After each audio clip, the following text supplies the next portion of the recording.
This video is on how to do a couching stitch. Right here, this is a couching stitch. It doesn't have a border, but it's an area of fill. So I filled in a rectangle using a couching stitch, or I made this triangle using a couching stitch. The length of your stitches varies depending on what you're trying to fill in. All of these are the same length of stitch. They're kind of like a medium stitch. But here I started with a very long stitch and went up to a short stitch. Usually on the back of the artwork or on my stitching, like right here, I'm going to be doing a couching stitch between these two lines in white. Okay, so I'm going to start on the back. On the end of one of my lines, I'm going to stick my needle in and pull it all the way till I get to my knot. Okay. Then, actually I'm going to do the stitch looking at the back first. So I'm going to go right across to the next line, and then I'm going to pull up. So on this stitch I kind of work back and forth. Sometimes I look at the front to make sure what I'm doing, sometimes I look at the back to make sure I'm staying in the lines. Right here, I'm going to go right next to the stitch I already did. Oops, and that knotted. Let's get that knot out. There we go.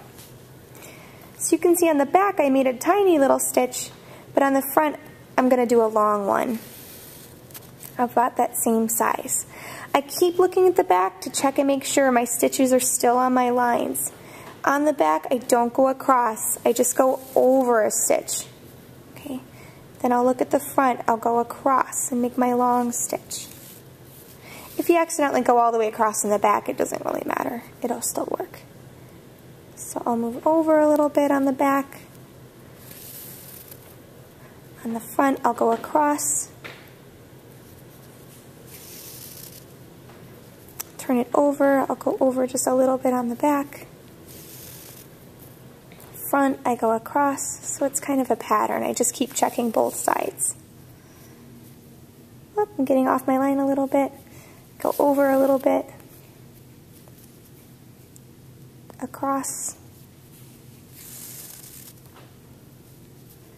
Over. This might be my last stitch, maybe two more. Nope, this is my last one. And I'll go across. I want my needle to push through onto the back, so that was my last stitch.